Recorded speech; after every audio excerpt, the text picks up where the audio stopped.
Hey, can you chop the pineapple? Chop the pineapple.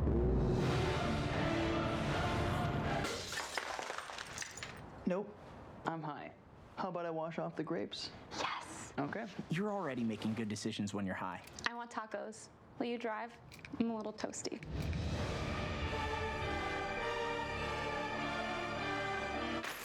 Nope, I'm high. Let's order in. Don't make an exception when it comes to driving. If you feel different, you drive different. See on page 4 that the projections need to be tornado next Thursday. Seriously? Thursday? Can't do that. This is really inconvenient. I have yoga that day. I have no time for this. So. I can't do Thursday, but I can do Friday. Disasters don't plan ahead. You can. Talk to your loved ones about how you're going to be ready in an emergency. Don't wait. Communicate. I want to eat apples and bananas. I need to eat apples and bananas. Why can't I eat apples and bananas? Support the Feeding America nationwide network of food banks to help provide meals to those in need. Join us at feedingamerica.org. Tonight, we start off by looking at the spring commencement speakers and our involvement update. Then, we'll inform you about a body found outside Skybar Cafe last week, as well as Auburn Students' Research Symposium and more university news. We'll also take a look nationally by updating you on Trump preparing to surrender and more deadly storms pummeling the U.S. Finally, you'll get the pet of the week. All of that and more is coming up next on Eagle Eye's Monday News at 6.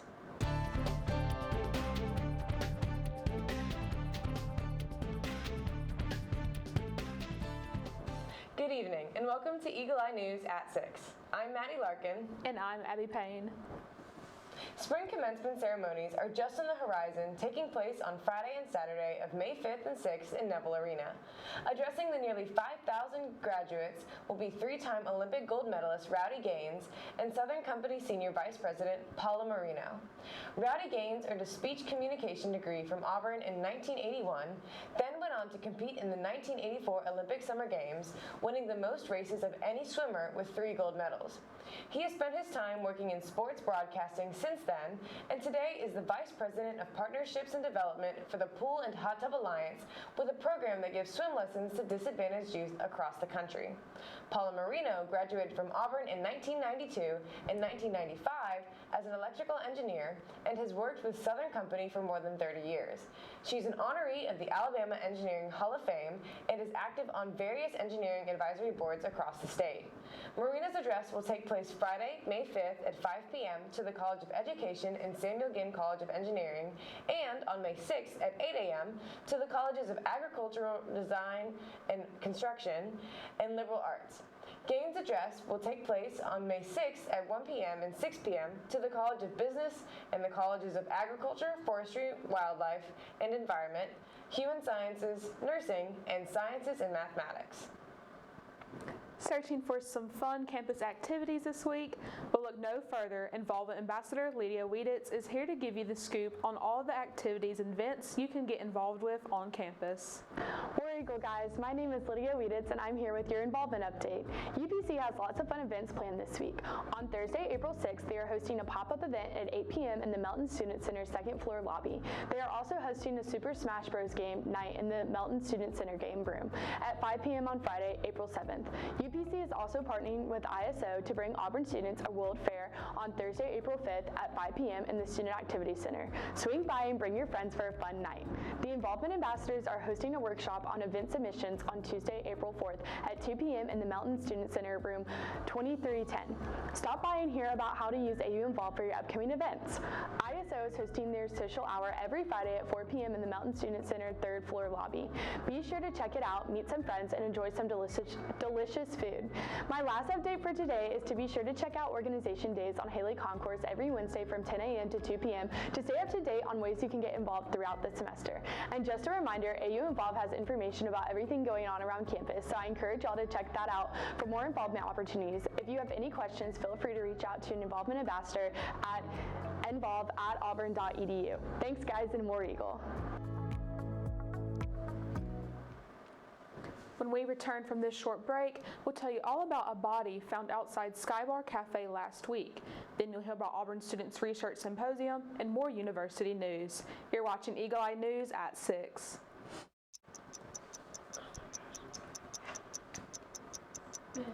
My parents weren't fluent in English, so in school I had to be independent and take initiative, and that's how I handle every project I get.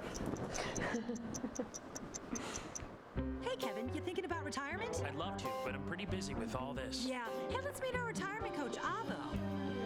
A is for taking action. Not anxiety? No, Kevin, you're gonna be fine. You sing? Barely. V is for variety. And you dance? Sort of. Come on. O is for optimize your savings. Let Avo lead the way. Visit aceyourretirement.org today. Nice.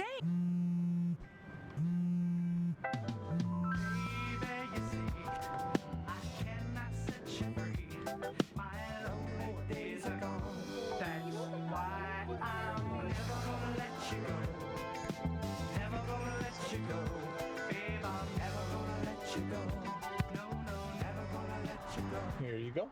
Thank you. Thank you.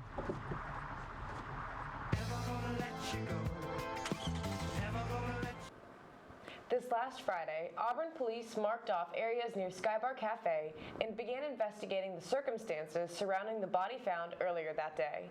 Eagle Eye's Ainsley Ehlers has more on the preliminary details released in this investigation. This past Friday, around approximately 10 a.m., the Auburn Communications Department was alerted to an unknown white male that looked to be deceased located outside of Skybar Cafe. According to Auburn police, first responders on the scene confirmed the unknown person to be deceased and discovered through further investigation that the victim was a 36-year-old white male from Georgia. Auburn police detectives were notified of the discovery and found that video footage from the area revealed that the man had fallen from a wall. As this investigation continues to unfold, Eagle Eye TV will keep you updated. This is Ainsley Ehlers reporting. Auburn University recently held its 2023 Student Research Symposium on March 28 in the Melton Student Center. This was an opportunity for undergraduate and graduate students in all disciplines to present their research through oral and poster presentations. More than 400 students participated in this event, covering topics such as artificial intelligence, mental health, literature, African American history, and much more. Following this event, there will be an awards ceremony honoring the top-ranked presentations on April 4th at 4 p.m. in the Melton Ballroom Student Center. Combining interests and resources is a vital part of Auburn University, and two students are working hard to do so. Auburn History Club co-presidents Sophia Foridori and Victoria Ashley have partnered with Weagle Radio to create a podcast centered on the importance of history research. Every week, they host their podcast titled It's All History to Me, discussing history topics at the intersection of power and people. Ashley said they hope to spread the message that history is relevant to everyone, and it is more of a history research project where they are getting professors to connect with the greater community and helping prospective students or history buffs to see all of the great things going on at Auburn. Some of their topics have included Women's History Month, food history, and why studying history is so important. Their podcast, It's All History to Me, airs every Wednesday at 7 a.m. on Weagle, and the History Club meets every other Friday at 5 p.m. You might have recently heard mention of pickleball, not only because it is one of the fastest growing sports in the country, but Auburn has been getting in on the action. Auburn University competed against fellow Southeastern Conference universities in the third annual SEC Food Fight, starting with a pickleball tournament on Saturday.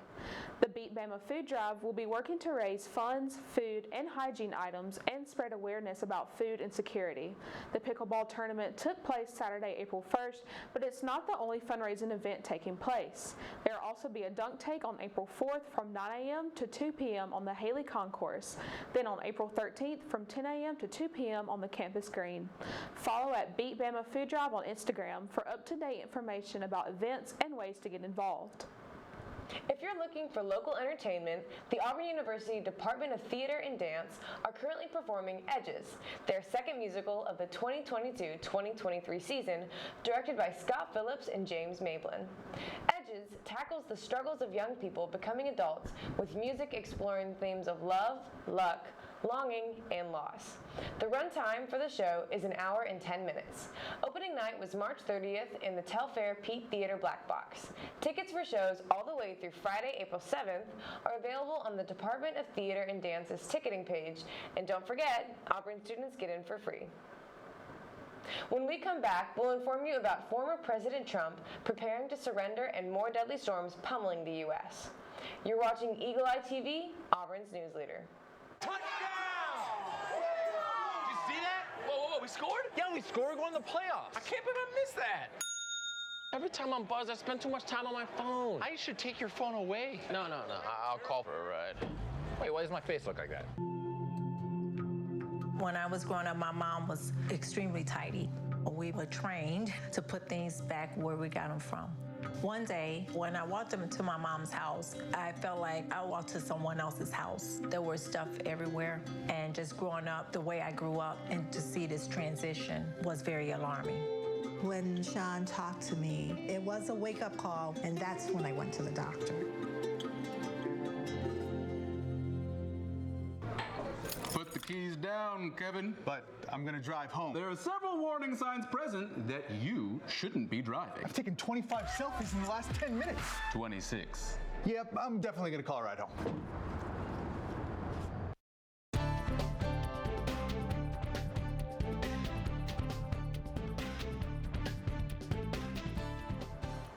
Former President Donald Trump and his legal team are setting up for a fight this week when he becomes the first person who has held the office of President of the United States to be criminally charged, and while currently running for the most powerful position in the country. Gloria Pazmino has the latest outside the Manhattan courthouse, where Trump is expected to be arraigned tomorrow. It's a trip former President Donald Trump has made many times before, but for the first time, Trump is returning back to New York City to face a judge. Trump will travel from Mar-a-Lago in Florida this afternoon and spend the night in Trump Tower. Then he'll come right here to Manhattan Criminal Court to face a judge and start a legal process that our country has never before seen.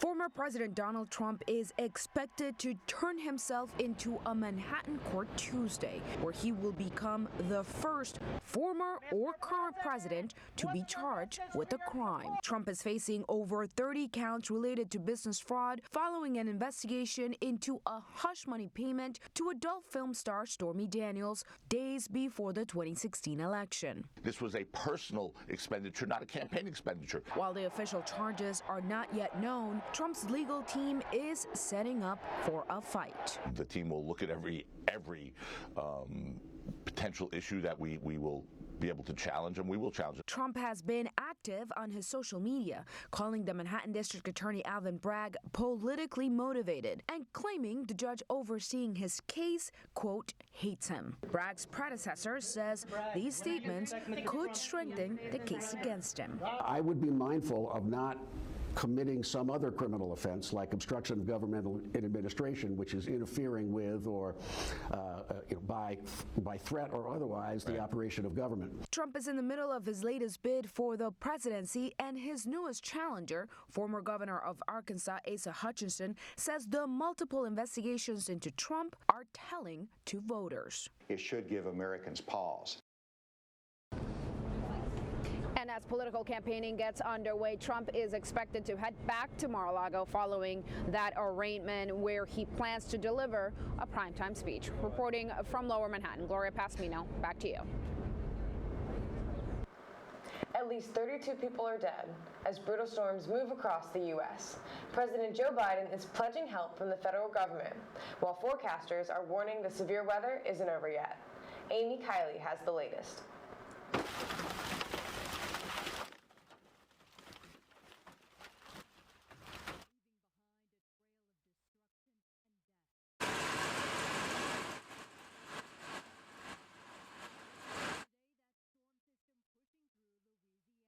This is just an unbelievably tragic moment for our state.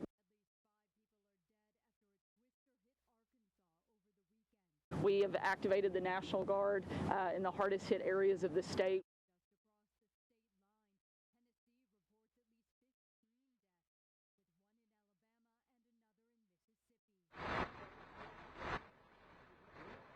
Three individuals have lost their lives in the tornadoes that came through Crawford County.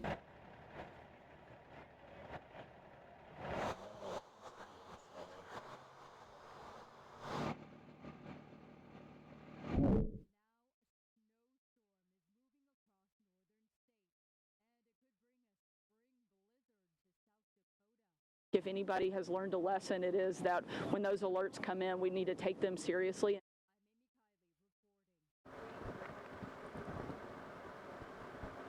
4 major gun reform bills could soon be law in Colorado. The state's House of Representatives worked over the last weekend to advance the legislation. Notably left out of the package, a proposal to ban so-called assault weapons. Brandon Richard explains.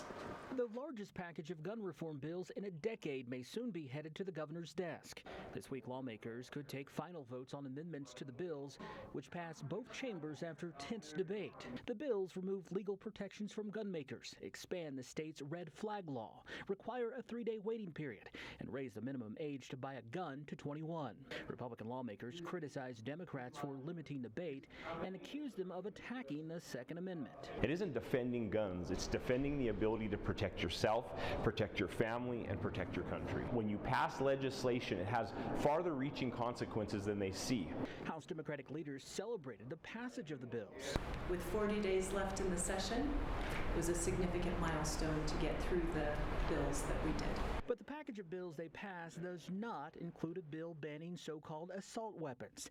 That bill, which is sponsored by Representative Elizabeth Epps and Senator Rhonda Fields, has yet to be heard in committee. A hearing was scheduled in the House Judiciary Committee last Wednesday, but was suddenly called off. House Speaker Julie McCluskey told me they wanted to focus on abortion bills instead. It was a good decision to delay. While many progressives have called for a ban on certain guns, it's unclear whether Colorado's Democratic leaders are willing to go there. The governor has repeatedly declined to endorse the bill when pressed by reporters, and neither Speaker McCluskey nor House Majority Leader Monica Duran would say if they supported the bill when I asked them about it. I haven't read the bill, so I'd like to really kind of hear the bill and make sure it does what it's supposed to do, so I don't have a position yet. When we come back, we'll give you the Psalm Entertainment News and our Pet of the Week. You're watching Eagle Eye TV, Auburn's news leader. Yeah! Sam, Elmo! Oh, hey, Julia. You ready to play band with us? I'm going to play my clarinet. And Elmo's going to play his drum. Drum loud. Oh, well, you know what to do, Julia. Julia knows. Mm-hmm. With Julia's autism, loud sounds can be too much. But she still loves to make music.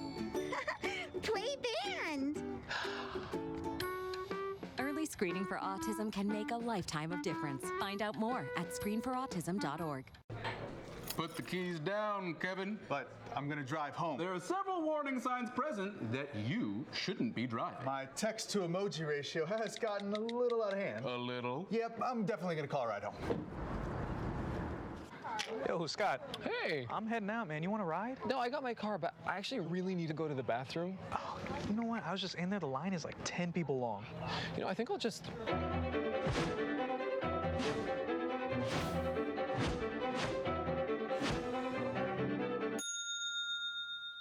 Dude, are you okay? You wouldn't believe what I was just thinking. I am definitely buzzed. Yeah. I think I will take this, and I will take that ride home. Smart man. Did you see how that dog was looking at me?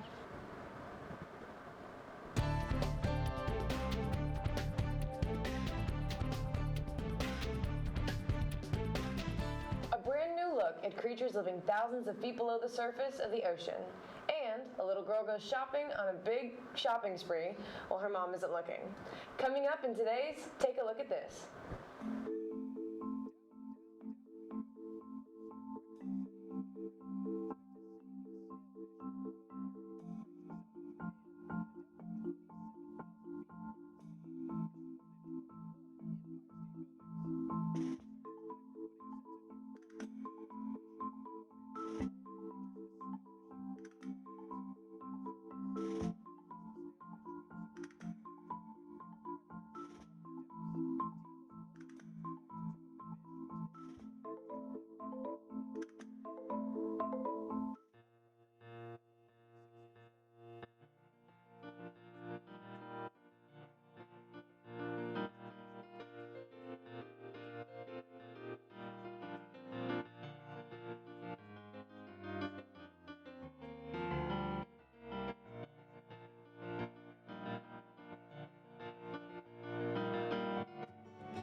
I did tell her that maybe if she, acts right, she behaves, and she does some chores around the house, that we can get her a bike that's more geared towards her age range.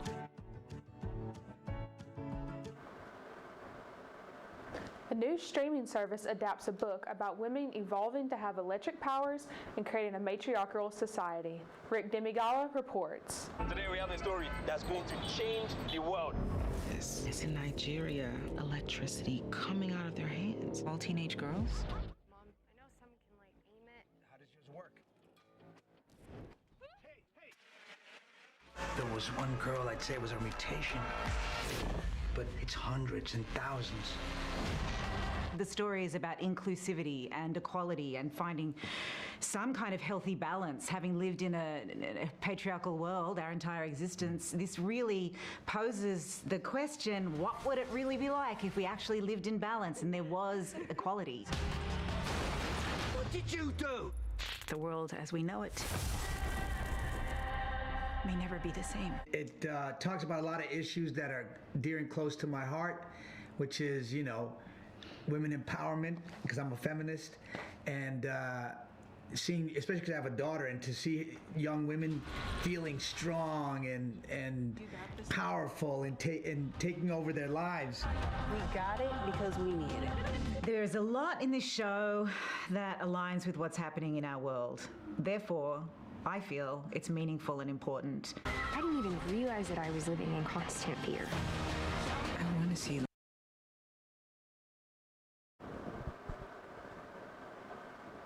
He's hoping that he can play an important role in your life. Meet our new Pet of the Week, Tootsie Roll. There are just too many good things to say about this sweet boy. You have to just come and meet him yourself. He loves sunny weather and is so ready to enjoy any day with you outdoors. He especially would love a chance to sunbathe and would make such an amazing companion if you like to just sit outside and tan. Tootsie Roll is 2 years old, neutered, vaccinated, and microchipped. He is heartworm negative, and his adoption fee is $10. Apply online for him today. We're out of time, but for more Auburn news, head over to our website, eagleeyeauburn.com, and check out our social media pages. I'm Abby Payne. And I'm Maddie Larkin. Thank you for watching, and War Eagle. We need to go meet the guys. I'm lit. Can you drive? Pool party at Jesse's. Can you drive? Will you drive? I'm a little toasty.